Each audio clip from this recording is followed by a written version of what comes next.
Yo, what is going on, everyone? My name is Nick, or the Notorious Fantasy, and in today's video, we're going to be going over my top 6 defenses to stream for week number 16 of the 2023 fantasy football season, as well as at the end of the video, we're going to be going over 4 additional defenses to stream for week number 16. But before we could get into things, I would like to ask that if you guys are new to the channel and you do end up enjoying today's video, that you please make sure to hit that subscribe button down below. And while you're down there, whether you are new to the channel or not, please make sure they do leave a like on today's video. It would help me out a ton. If you want to follow me on Twitter or X, please do so at NotriousFantasy. So without further ado, let's get into my week number 16 defenses to stream for the 2023 fantasy football season. We begin with my number 1 defense to be streaming for the week, the Denver Broncos versus the New England Patriots on Sunday Night Football. The Broncos defense is currently rostered in 14.7% of leagues on ESPN and 11.7% rostered on NFL. So if you play on CBS, Yahoo, Sleeper,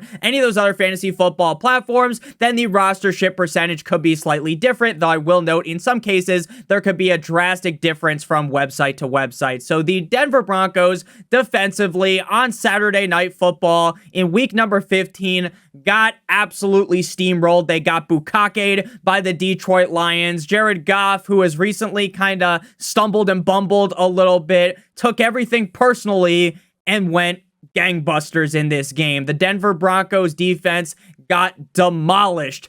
42 points allowed and just 2 sacks in that game. The Broncos lose 17-42 in an absolutely embarrassing game for the Broncos, because I, for one, thought that the Broncos offense would perform quite well up against the Lions, and that could really be a tit-for-tat high-scoring game. Now, it was a high-scoring game, but that is just because the Detroit Lions bulldozed that Broncos defense that, as of recently, has gotten a lot better. Now, while the Denver defense definitely disappointed in a huge way up against the Lions, there are levels to things in the NFL, and the Lions offense is very high up on that ladder. When the Lions offense is clicking, they are one of the best offenses in the NFL, and when the Patriots offense is clicking, they're just below middle of the road, if we're being honest with you. So while the Broncos defense did just get bent over a table without the use of lube on Saturday night, I believe that the Denver Broncos defense will bounce back in a huge way up against the Zappineta, Bailey Zappi, and the Patriots. The Chiefs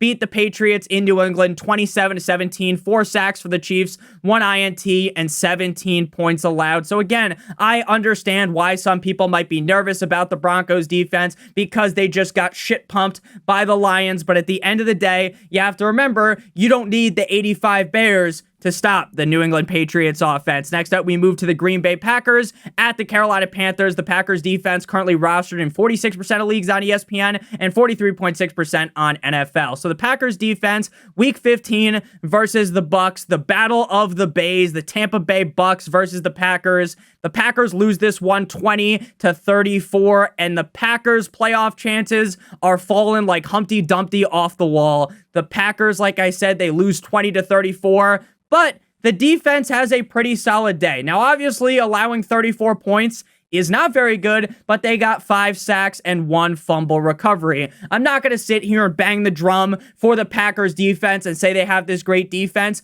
but again, it's another scenario, right? You don't need the best defense ever. You don't need the Monstars to stop the Carolina Panthers. Now, the Falcons had such a bad display on Sunday that they lost to the Panthers. And honestly, you have to do every single thing wrong to lose to the Panthers, right?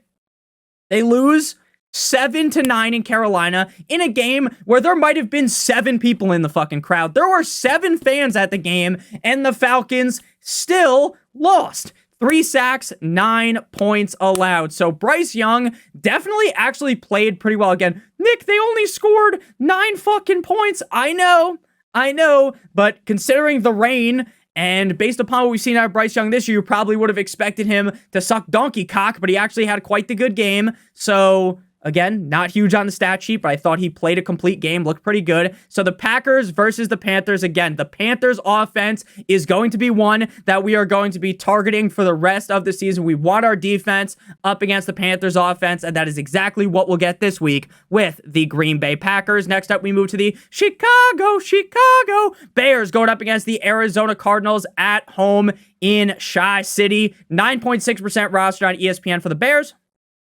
3.9 on NFL. Now, I know the Bears defense at the beginning of the season was a complete and utter fucking laughingstock, but as of recently, this Bears defense has turned it up to a whole nother level. It's like when you played one of those racing games, if you're at like a bowling alley or a movie theater, and you hit the button and you get the NOS mode on the car and your car like goes up in the air like that, right? That's what the Bears defense has done over the last couple of weeks. And the Bears defense might be all over the Arizona Cardinals offense come Sunday. The Bears defense, week 15, up against the Cleveland Browns in Cleveland. The Bears do lose that game 17-20. They probably should have won. Darnell Mooney had the game in his hands and he fucking dropped it. That was probably one of the crazier Hail Marys that I can remember, where a guy 100% has the ball and then doesn't. It was truly shocking, honestly, to watch, but Darnell, here comes the Mooney, sold the game. But the Bears defense was amazing in this game. They had Joe Flacco seeing ghosts like his name was Sam Darnold. 4 sacks, 3 INTs, 1 touchdown, 20 points allowed, and 2 straight weeks for the Bears defense with 4 sacks and 2 or more interceptions. Again, the Arizona Cardinals offense is pretty Now, again, I'm a huge fan of Kyler Murray, but if this Bears defense continues to play this strong as they have over the last couple of weeks, there is strong reason to believe that the Bears could potentially get a couple picks, get a touchdown, get a couple sacks here, and come out at the end of the day with you being very excited that you picked up the Bears. The 49ers defense, week 15, up against the Arizona Cardinals in Arizona. They win 45-29, 3 sacks, 2 INTs, 1 touchdown, and 29 points allowed. I think that if we're being honest with you, the 49ers defense, obviously better than the Bears, right? Not going to sit here and act like we live in imaginary land. But again, this is a key part of the video, and something, if you guys have been watching these videos for a while, you will know. You are streaming the defense based upon the offense that they are playing. I think the Cardinals offense isn't half bad, but with how hot the Chicago Bears defense has been, I think they've earned their spot as the number 3 defense to stream on the week, especially if Kyler Murray continues to be banged up. At number 4, we got the Indianapolis Colts at the Atlanta Falcons, 37.2% rostered on ESPN, 43.4% on NFL. Now, I, for one, still have no fucking idea how Arthur Smith is still employed. After you lose to the Carolina Panthers in Carolina in front of legitimately 12 fucking people, you should be left in Carolina. You should be fired out of a cannon like during the Bucs games when they score. Fire the cannons. They need to do that to Arthur Smith. Arthur Smith is a disgrace to this sport of football. Arthur Smith is the reason why the Atlanta Falcons, who have Bijan Robinson, Drake London, Kyle Pitts, are terrible.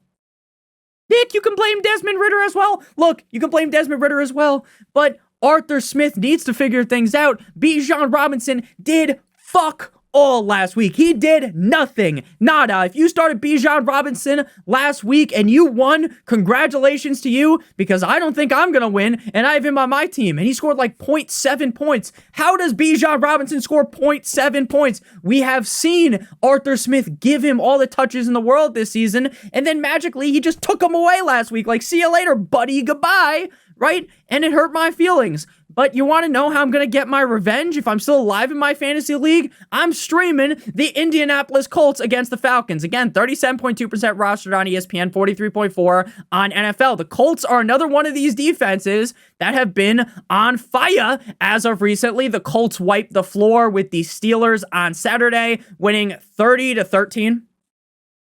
4 sacks, 2 INTs, 1 fumble recovery, and 13 points allowed. Now, again, I understand that the Pittsburgh Steelers offense is bad. Not going to sit here and pretend like the Colts just beat down on the Chiefs offense, or I guess the Chiefs offense really hasn't been that great this season, but you get the fucking point, right? It's not like they went up against big cock Brock Purdy and locked them up. Of course, that's not what happened, but it's not like the Atlanta Falcons are comparable to the 49ers. The Atlanta Falcons are much closer to the Steelers than they are the 49ers. The Panthers defense, week 15, up against the Falcons. They win 9-7. This is a Panthers defense that isn't very good. 1 INT, 1 fumble recovery, 7 points allowed. I think the Colts are going to be all over Desmond Ridder like white on rice. I think Desmond Ridder is going to end up leaving this game, not hurt or something like that, but just very disheveled, right? Just getting hit a ton. And this is a Colts defense that, again, on paper, they aren't amazing, but when they're hot, they stay hot. And I think up against a Falcons offense that, again, is straight up limp dick, I think the Indianapolis Colts defense is great this week. It's very surprising that we have found so many defenses this week that I really like. If you guys have enjoyed today's video this far, make sure you really hit that like button down below. And if you are new to the channel, make sure you hit that subscribe button down below. So defense to stream number 5. This is where I start to get a little bit more nervous about the defenses because we added an additional one this week because I actually like so many. I am definitely more confident in defenses 1 through 4 compared to the Texans versus the Browns. But I think there's a chance that we saw the Joe Flacco collapse last week, and it's kind of just all downhill from there. So the Texans defense, 26.9% rostered on ESPN, 16.2% on NFL. The Texans defense, week 15 at the Tennessee Titans. They win that game 19-16. That was another very crazy game. Hopefully Will Levis is okay. That injury looked incredibly serious when it happened. The Texans defense stood on business, 7 sacks, 1 INT, 10 points allowed, standing on the fact that, hey, they're the real Oilers, right? That's what the fucking fans will argue. So, Texans defense, been kind of up and down all year. They have the pieces to be great. Now, they're younger pieces, right? So, those guys are a little bit more inconsistent. But they have the players. They got the skills to pay the bills. The question is, will they be able to do it again? And that's kind of been a question mark for the Texans defense all year long. We see some games where the Texans defensive unit as a whole, I mean, they have a great head coach. D'Amico Ryan's a genius defensive coordinator, right, as their head coach. So it makes sense that the defense is good. But again, in certain games, they kind of fade away like a shot from Michael Jordan, right? Some weeks, they just don't look all that great. Shout out Tony the Tiger. But up against the Browns and cool Joe Flacco, I think we get another solid performance out of the Texans. The Bears defense up against the Browns, we just talked about it, so you've already heard all the stats, so I'll read it off real quick one more time. In Cleveland, 17-20, the Bears lose this game. 4 sacks, 3 INTs, 1 touchdown, and 20 points allowed. If Joe Flacco is really falling down, if he's really having that fall off, then there's a chance that the Houston Texans defense stands huge this week and could end up being the reason why you win your week. Now we move to the final defense before we move to the additional defenses to stream of the week. The Washington Commanders at the New York Jumbo Jets. Now the Jets have been essentially just one of those like dummies that you've ever seen if you watch like the Karate Kid, like how they have like the test dummy that stands there. People just whack the fuck out of it, right? Like a punching bag, essentially. The Jets have been a punching bag of the defense to stream videos all season long. It became very apparent once Zach Wilson was the guy. Then they went to a million other quarterbacks, right? Tim Boyle, Trevor Siemian, right? It didn't matter who the fuck it was. A majority of the time, you streamed a defense. They could be the worst defense in the NFL, and they would be feasting Ezekiel Elliott style on the Jets offense. And while the Washington Commanders defense is no bueno, they're not very good at all, I just don't think the Jets offense stands much of a chance. Now, again, maybe this is me just getting greedy, wanting to stream a defense against the Jets. And that's why they are the kind of additional defense here. Now, there are going to be some more bonus defense we talk about, but normally we only do 5 defenses. So I threw an add-on here. The Commanders, 15.1% on ESPN roster percentage, 15.1 on ESPN, 9.7 on NFL. So the Commanders, week 15, they go up against the LA Rams in LA. Now, they lose the game 20-28. That does not even remotely tell the story of that game. Sam Howell played so bad that they benched him. Brissett comes in. Brissett's kind of cooking in a way.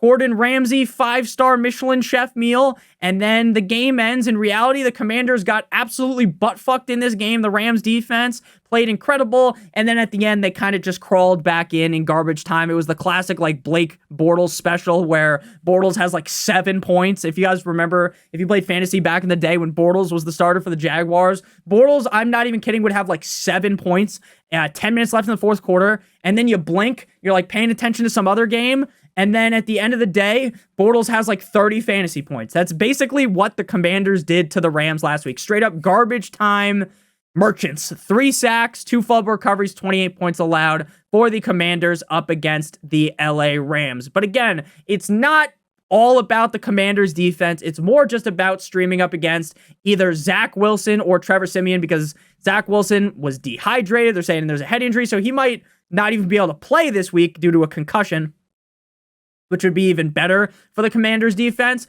Dolphins defense, week 15 versus the Jets. They win 30-0, 6 sacks, 2 INTs, 2 fumble recoveries, 0 points allowed. So again, the Dolphins defense, while there are a lot of people like, oh my God, the Dolphins defense isn't very good, right? They absolutely demolished the Jets.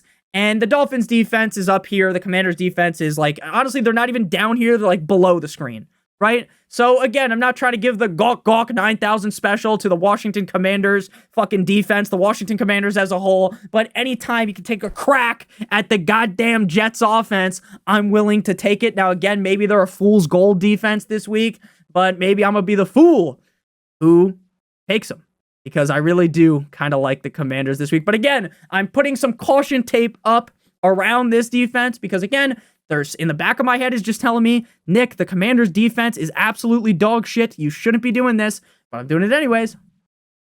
Because again, the Jets are just that bad. Before we move on into the additional defenses to stream, I would like to give you guys a quick word for our friends and our sponsor over at Underdog Fantasy. Underdog Fantasy is the best place to play NFL Pick'em in the whole entire universe, and today, Underdog Fantasy has a great offer for you guys. But first, I want to explain to you how the NFL Pick'em game works. So you have to pick a minimum of 2 players from at least 2 different teams. So we're talking about the Eagles versus Seahawks Monday Night Football matchup in Seattle. So Jalen Hurts may or may not play. As of right now, I'm leaning closer to him not playing. So we're going to go with Jake Elliott, higher than 1.5 field goals made. I think Mariota will be able to get them into field goal range and maybe not able to get him closer to the end zone. So Elliott, higher than 1.5 field goals made. And then for the Seahawks, they might be having Drew Lock under center. They might have Geno Smith. Either way, up against the Eagles defense, I expect DK Metcalf to go higher than 61.5 receiving yards. Now, if both of these picks hit, you will get 3 times your entry fee. If you do 3 picks, it's 6 times, 4 picks is 10 times, and 5 picks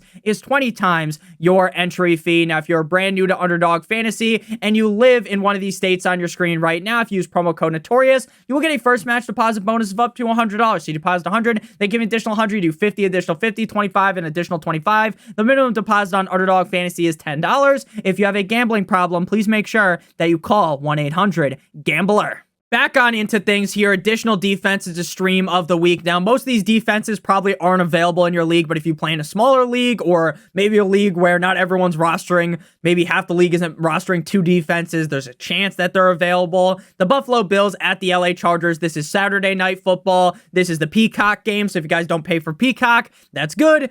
I mean, obviously, if you pay for Peacock, it is what it is, but you don't have to watch this bullshit. We already know what's going to happen. The Buffalo Bills defense that just stopped the Dallas Cowboys are going to just eviscerate the Chargers offense, right? Easton Stick did not look great. The Chargers just got absolutely butt-fucked, skull-fucked by the Raiders defense. So the Bills defense definitely way better than the Raiders. Then we got the Eagles versus the Giants. Christmas. Nothing screams Christmas like Tommy DeVito versus the Eagles. This is the middle game at 4:30 p.m. Eastern Standard Time.